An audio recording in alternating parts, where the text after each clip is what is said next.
Mats, आज मैं आपको बताऊंगा कि पंच में पावर कैसे बढ़ाई जा सकती है। बहुत से फैक्टर्स हैं जो आपकी पंच की पावर को बढ़ाने में आपकी हेल्प कर सकते हैं। कुछ इम्पॉर्टेंट फैक्टर्स हैं जो मैं आपसे शेयर करना चाहता हूँ।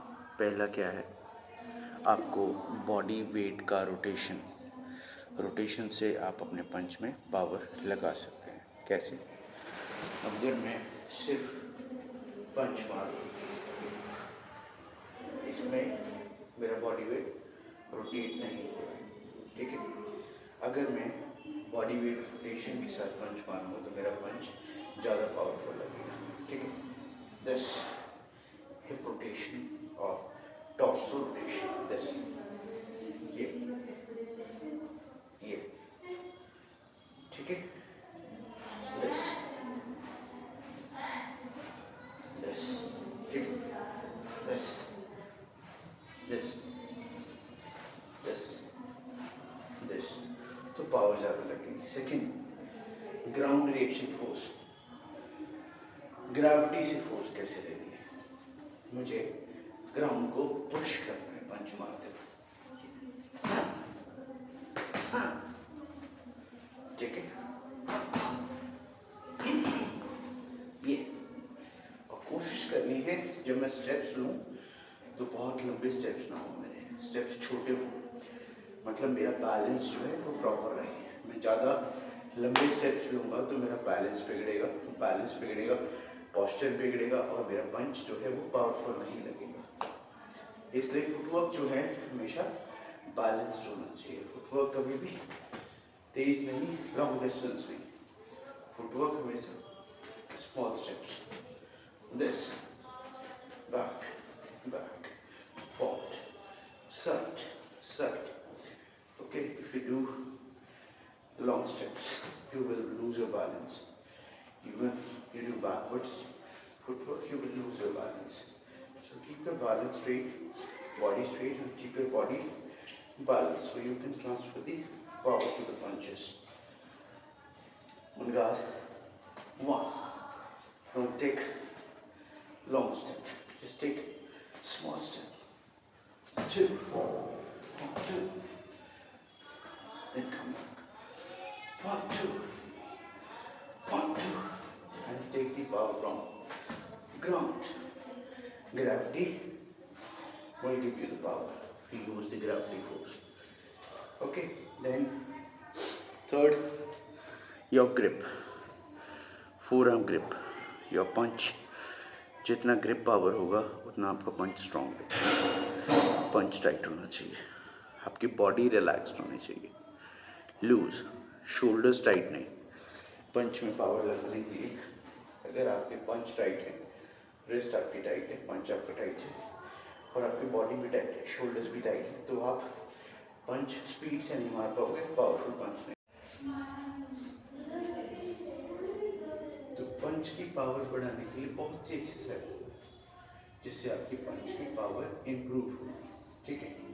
जैसे बेंच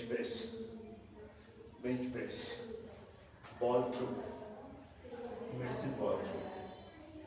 ये मेडिसिन बॉल है, इससे थ्रो मेरी पंच पावर को इम्प्रूव करेगा। दिस तो ये भी एक इम्पॉर्टेंट कंपोनेंट है मेरी पावर इम्प्रूव करने का। दिस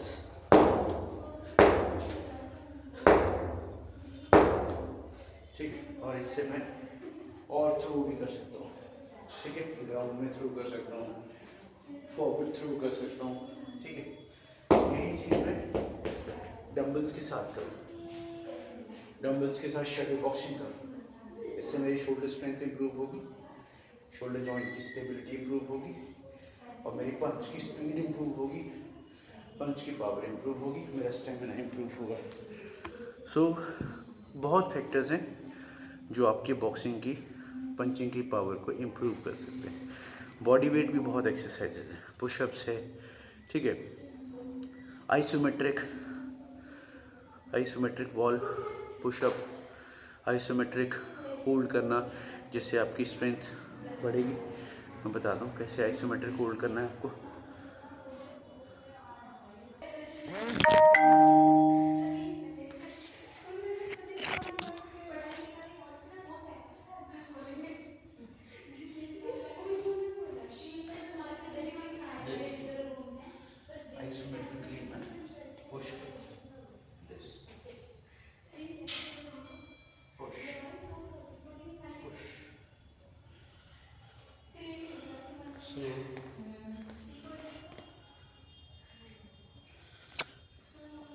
पंच में पुशिंग पावर यूज़ होती है।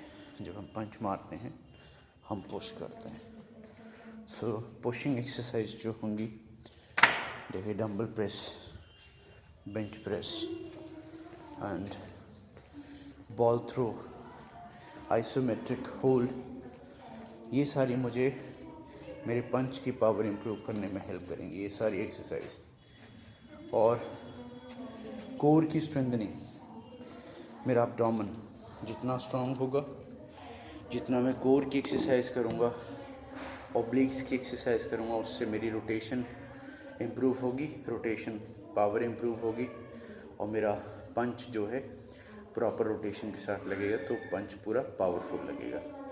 रोटेशन पावर इम्प्रूव करने के लिए आपको एब्डोमिनल की कौन कौन सी एक्सरसाइज आप कर सकते हो? एब्डोमिनल एक्सरसाइज जिसमें आपका बैलेंस में चैलेंज होगा,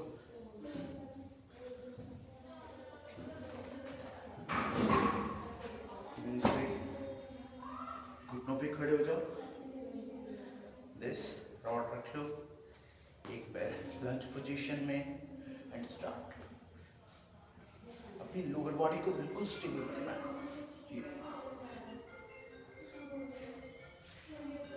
ये ठीक है।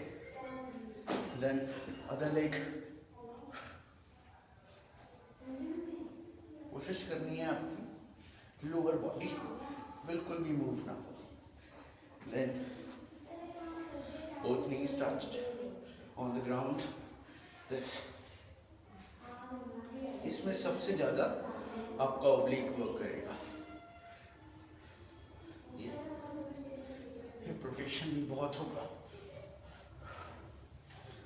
तो ये एक्सरसाइजेस जो हैं आपका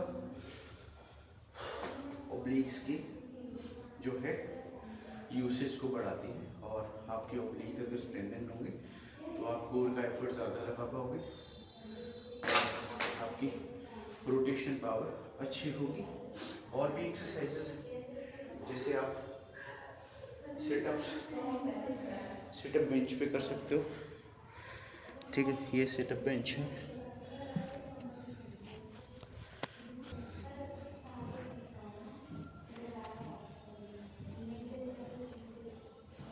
ये सिटअप बेंच पे आप अपने हाथों में डंबल पकड़ लो,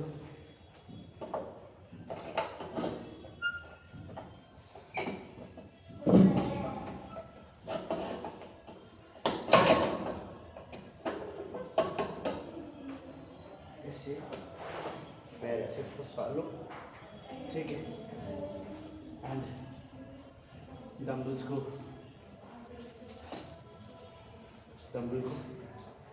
चेस्ट के सामने,